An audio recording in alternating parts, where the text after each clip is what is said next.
मृतक की चीजें रखनी चाहिए या फेंक देनी चाहिए? शहर के किनारे एक छोटा सा पुराना घर था। उस घर में सविता अपनी बेटी नैना और बेटे रोहन के साथ रहती थी। कुछ ही दिनों पहले परिवार के सबसे बुजुर्ग सदस्य सविता के पिता यानी नैना और रोहन के नाना का निधन हुआ था। नाना के जाने के बाद घर वही था, लेकिन घर की रौनक जैसे कहीं खो गई थी। नैना रोज नाना की कुर्सी को देखती और कुछ पल के लिए चुप हो जाती। उस कुर्सी पर नाना शाम को बैठकर अखबार पढ़ा करते थे। एक दिन रोहन ने घर की सफाई करते हुए नाना का पुराना संदूक बाहर निकाला। रोहन ने कहा, माँ, इसमें नाना जी का बहुत सारा सामान है। अब इसे रखने का क्या फायदा? पुरानी चीजें हैं, इन्हें फेंक देते हैं। सविता ने तुरंत कहा, नहीं रोहन, धीरे से रखना, इसमें तुम्हारे नाना की यादें हैं। रोहन बोला, लेकिन माँ, लोग कहते हैं कि किसी मृत व्यक्ति की चीजें घर में रखने से उनकी यादें और दुख बार-बार सामने आता है।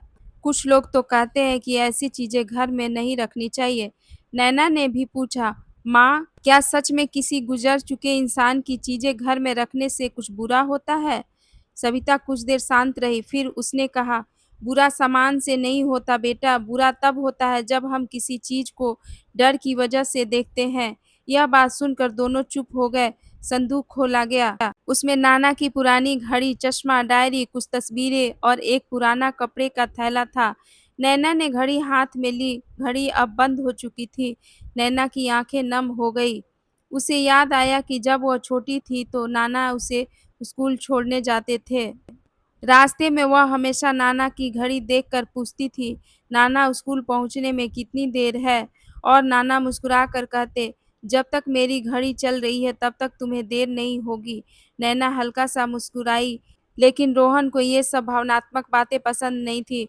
उसने कहा, दीदी, यादें दिल में होती है, हर चीज संभाल कर रखने की जरूरत नहीं।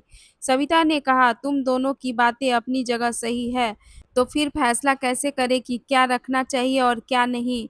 रोहन ने पूछा। सविता ने संदूक से नाना की डायरी उठाई। डायरी के आखिरी कुछ पन्ने खाली थे, लेकिन एक पन्ने पर नाना की लिखावट थी। सविता उसे पढ़ने लगी। उसमें लिखा था, मेरे जाने के बाद मेरी चीजों को लेकर घर में कोई दुख या डर मत रखना।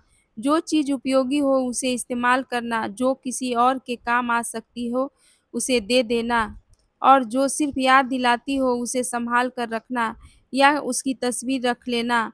लेकिन किसी चीज को केवल अंधविश्वास के कारण मत रखना और न ही केवल डर के कारण फेंकना।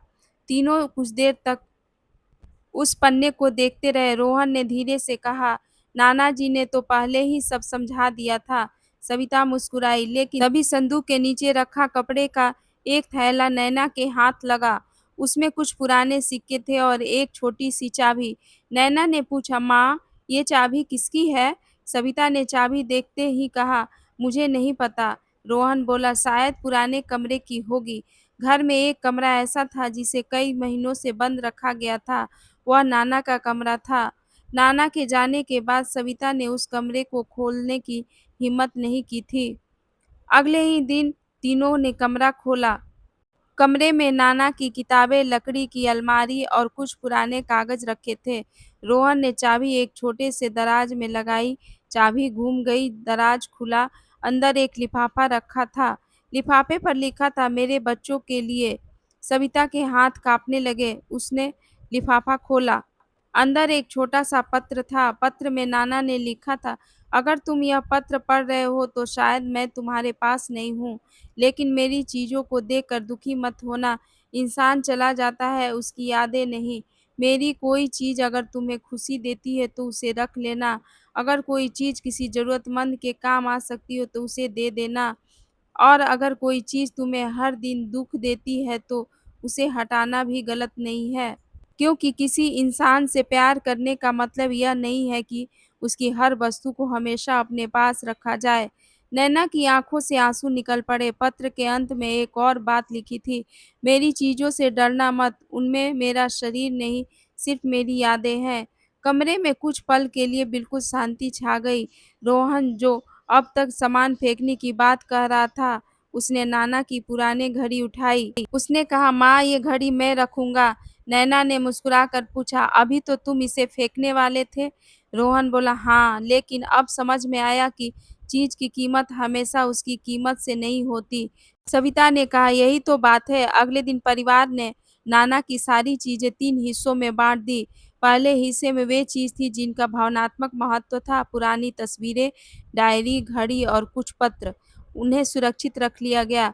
दूसरे हिस्से में कपड़े, किताबें और उपयोगी सामान थे। उन्हें ज़रूरतमंद लोगों को दे दिया गया और तीसरे हिस्से में ऐसी चीज़ें थी जो बहुत खराब हो चुकी थी और किसी के काम नहीं थी।